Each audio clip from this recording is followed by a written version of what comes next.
Hola amigos, ¿cómo están ustedes? Nuevamente saludándoles Vic en Familia Sana. Continuamos amigos con este programa tan interesante que es la adolescencia. Muchas veces vamos culpando a nuestros hijos que se encuentran en esta etapa de la problemática que ellos tienen, pero la realidad es que esto surge desde la relación de los padres con los hijos. ¿Qué comenta de esto, doctor? Es interesante la pregunta. Culpamos a los adolescentes por sus reacciones que están teniendo cuando están en esta etapa. Pero ¿qué sabemos de la historia de la madre y la historia del padre? Son dos historias diferentes. Totalmente. Aún siendo hombre y mujer, que ahora la situación se presenta en que son dos hombres o son dos mujeres. Aquí lo importante es saber esa historia, cómo fue esa historia y cómo es y qué tan repetitiva sigue siendo la historia de ese adulto cuando pasó por su etapa de adolescente, tanto del hombre como de la mujer. Son etapas muy diferentes y en el momento de querer tener un hijo, no se dan cuenta que hay varios aspectos que los separan en cuanto a esa educación primaria de cada uno y luego esa educación secundaria y luego la educación social que ellos vivieron. Los aspectos sociales son bien importantes de cómo fue la vida de cada uno de ellos. Y cuando estas no son en cierta forma similares, ahí va a haber el predominio de cuando venga la educación de estos hijos, del comportamiento,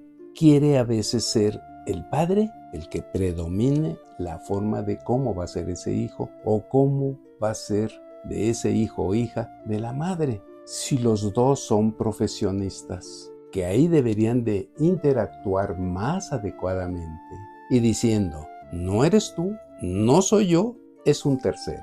¿Cómo vamos a intervenir con él? En muchos aspectos, en lo social, en lo médico, en lo psicológico. Pero a veces surgen otras situaciones. El padre que no está tan interesado en ese futuro. Lo peor es que a veces ni conocen al padre. Ahí la situación se complica y intervienen ya otras personas, probablemente con mejor madurez, y van a llevar a ese hijo o hija con mejor éxito. Pero si el padre le dice, mi hijo va a ser así, quiero que sea perfeccionista, quiero que tenga estas actividades, estas actitudes, e incluso mi mismo oficio o mi misma profesión. Pero la madre es otro ser que también tienes decidir, bueno, ¿y por qué no dentro de lo mío? Ahora imagínense, socialmente son diferentes, espiritualmente son diferentes en la forma de pensar y sentir. Aquí lo más importante es que ellos dos se pongan de acuerdo y vamos a sacarle el mejor provecho a estos futuros hijos. Aquí, perdón, podemos pensar que la experiencia de cada persona, de cada mundo, cada cabeza es un mundo, dice el dicho, y cada mundo es diferente. Tendríamos aquí la necesidad de ubicar a esos dos mundos en base a sus experiencias y ponerse de acuerdo en la formación de los hijos.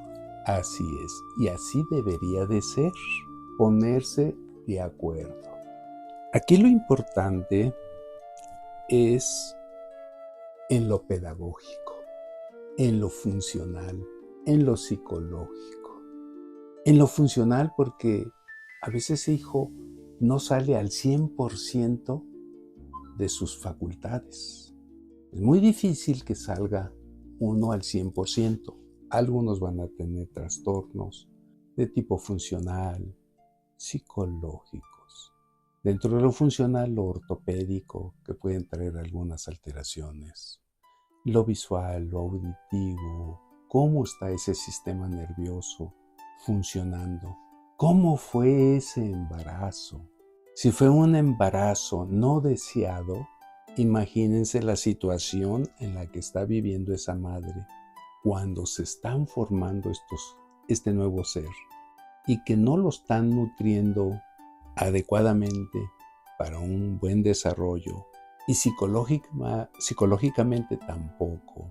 Entonces ya desde ahí va a traer algunos trastornos. Aquí podemos pensar entonces que desde el niño, desde que está en el vientre de la madre, se va nutriendo de cosas positivas o de cosas negativas. Y muchas veces eso la madre no lo ve, el padre menos. Desafortunadamente le dejan todas las responsabilidades del hecho. Tú te embarazaste. Actualmente ya dicen, nos embarazamos, que eso es lo adecuado, lo correcto, porque fue un compromiso de los dos. Si hay o no algo social que los une, como el matrimonio a nivel legal, a veces esto hace que tengan esa responsabilidad de que son el 50% de cada uno para llegar al 100 y que ese 100 se aboque a ese nuevo ser a que esté en las mejores condiciones. Pero a veces se van al extremo. El papá es una persona no tan responsable, la madre es más responsable, a veces tiene mejor educación escolar la madre que el padre. Entonces ella evalúa la situación y no permite que ese padre, en sus formas negativas, intervenga mucho en el hijo. O viceversa, a veces es el padre, pero se va el padre a un extremo. Quiere hacer de ese hijo o hija una perfeccionista. Tú vas a hacer esto. O la madre. Y no van evaluando las fallas que puede tener cada uno de estos extremos. A veces la madre es demasiada consentidora. Es permisible que el hijo hija haga y deshaga lo que ella quiere. De acuerdo, yo creo que esto es en el mejor de los casos, pero un caso que frecuentemente se ve es que tanto papá como mamá trabajan y no se dan cuenta cómo va evolucionando aquel nuevo ser en relación a la familia, en relación al mundo que le rodea, en relación a sus compañeros en la escuela, etcétera, ¿no? Y esto lo van dejando en manos de los abuelos o de los tíos o de alguna persona que cuida a los hijos mientras los papás son proveedores. Exacto. La situación económica para la pareja es difícil actualmente. Tienen que los dos ayudar en la economía, porque ya la economía con uno solo es muy difícil. De ahí vienen los tiempos de cuidado para con los hijos. La madre, que era la que se abordaba más en tiempos para con ellos, ahora está más limitado. Y viene una tercera educación, que es la de los no familiares, o el abuelo, o el tío, la tía, o una persona que se dedica con ellos. Y esta es otra enseñanza que va dando a esa preparación de este nuevo ser, de la niña, del niño, el joven o la jovencita. ¿Qué necesitamos? Que exista un equilibrio, lo más favorable. A veces me dicen, doctor, es que soy madre soltera, si no tengo 2 turnos, no voy a poder con la situación económica. Entonces, no tratemos de darle todo lo más necesario. Lo más urgente sí, casa, techo, alimento, nutrientes. Pero se les olvida el aspecto social y psicológico. Y ahí es cuando ellos siguen creciendo en esa situación, viene la adolescencia, se sienten ya con la capacidad de decir, ahora yo decido y qué me conviene. E ignoran a la madre o al padre o a los dos y se dejan ir más donde no les ponen tantas trabas, tantos peros. Hay papás en que dicen, aquí se hace, aquí son las reglas, pero a veces esas reglas no son las más funcionales. Y la madre pone sus reglas, pero también no son las más didácticas, las más sociables, las más favorables psicológicamente. Y si no hay ese intercambio de intereses del hijo o la hija para con los padres o los padres para con los hijos, ahí es donde va a entrar una problemática más. Y si a eso todavía le agregamos que ni él se entiende por todos los cambios funcionales que está teniendo su aparato de desarrollo, y la madre está en otra situación también con la menopausia, pues es todavía más difícil el que se puedan tener paciencia para escucharse. Esa es una parte muy importante cuando hablamos de paciencia. ¿Cuánta paciencia debe tener papá o mamá en cuanto a las reacciones que los hijos van teniendo ante la vida? La principal paciencia es que el padre aprenda a escuchar, porque apenas empieza y tú no tienes derecho ni de hablar. Es que piensan que la mejor defensa es no dejarlos hablar y poder entonces canalizar a los hijos hacia donde quieren sin darse cuenta qué les molesta o qué no les gusta o qué sí les gusta, ¿no? Cuando si los dejan hablar, pero que hablen no cuando el padre, pues a ver, dime qué es lo que quieres, o la madre. No, pues con esas condiciones no es el timbre adecuado para poder comunicarse y ellos no van a poder dar a conocer lo que ellos sienten. Si no son escuchados, no van a tenerle confianza al padre ni a la madre porque nunca la han tenido ese espacio de poderse comunicar.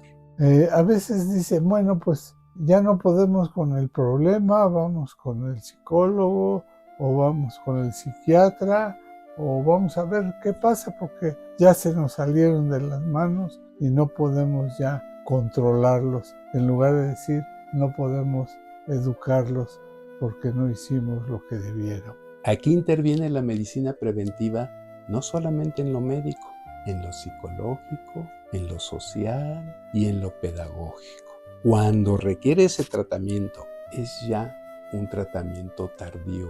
Ya va avanzada la patología social, psicológica, pedagógica. Esto tienen que hacerlo los padres, de acercarse con gente que sabe de estos temas. Y hay mucha gente preparada en esto, en poder acudir a que nos ayuden cómo socialmente podemos intervenir psicológicamente, pedagógicamente, médicamente, para poder ayudar, pero esto desde una forma temprana, no cuando la problemática ya está. Y algunos dicen, si no estoy enfermo, ¿a qué voy? Pues para saber, porque tengo arrastrando todas estas enfermedades hereditarias. ¿Qué posibilidad puedo tenerla? Pero no solamente en lo médico, en lo social, en lo psicológico, en lo pedagógico, que no sabemos cómo conducirnos adecuadamente. Nos falta saber eso. ¿Qué es prevenir? ¿Qué es prever? ¿Qué es no llegar a la patología? A ver, aquí tenemos una pregunta. Adelante. ¿Han escuchado sobre los padres helicópteros o los que son extremadamente exigentes? Estos padres son los que encapsulan a los hijos, que no quieren que les suceda nada, los sobreprotegen, no los dejan interactuar social, psicológico, desde el punto de vista funcional, de que quiero este deporte, te puede lastimar porque tú traes estos problemas. No hay una evaluación adecuada como para decir si te corresponde esto. A veces niños que salen con algunos trastornos físicos o psicológicos los limitan. Tú no ves bien, pues no vas a poder ser este deporte de contacto, básquetbol, voleibol, fútbol, soccer o el otro fútbol. Y entonces los van canalizando. Cuando esta canalización es adecuada, que tenemos un ejemplo de un nadador con ciertas extremidades que no tenía y lo metieron a natación para que hiciera actividad y sobresalió y hasta olímpicamente obtuvo medallas. Pero hay papás o mamás en que no tengas contacto con esta gente, con esta otra, porque te van a enseñar otros hábitos que tú no tienes. O hay mamás en que la tuvieron así, muy estrictamente también, sin poder relacionarse con este tipo de cápsulas sociales de todo tipo, en que también dicen, no, a mí no me dejaron, te permitimos que hagas todo lo que tú quieras. Entonces se van al extremo. Al hijo siempre hay que mencionarle, ¿quieres esto por qué? ¿Qué has considerado? Y conocer qué sabe tanto de lo que quiere hacer. Porque aquel que llega a hacer lo que quiere y que además lo disfruta, pues ese va a ser una salud mental favorable para ese ser humano. Bien, esto es en cuanto a los padres helicópteros, pero a los padres que son exigentes, a los padres que llegan a decir, tú vas a hacer esto porque yo lo digo y tienes que hacerlo como yo te digo porque solo así va a ser bien. Estas situaciones se presentan porque ellos para sobresalir fue demasiado esfuerzo. Entonces quieren prevalecer que él lo que ya construyó, lo que ya formó, quiere que se haga cargo el hijo. Y si él es abogado, él es médico, y si tiene un hospital, y si tiene, en fin, una asesoría para estos términos, pues le gustaría que su hijo llegara a lo que él ya formó. Pero si este hijo o hija no le agrada esa situación, ya no le permiten que se desvíe a otra opción. Tiene que ser esto. Ahí también es una negativa rotunda. Bien, yo creo que aquí es donde los papás pueden pensar, tengo un éxito con mis hijos, me siento bien porque los he canalizado bien, pero pues lo que han hecho es canalizarlos de acuerdo a sus intereses, no los de los hijos. Como ven ustedes, este tema es muy largo, nos trae muchos elementos que podemos utilizar en la formación de nuestros hijos adolescentes y a veces hay que empezar desde más atrás, pues lo seguiremos viendo en la próxima, en el próximo programa de la serie porque ya el tiempo se nos ha agotado. Agradecemos su atención y muy pronto estaremos nuevamente con ustedes. Se despiden el doctor Sergio Rodríguez. Gracias. Y un servidor, Víctor, en Familia Sana. Hasta la próxima.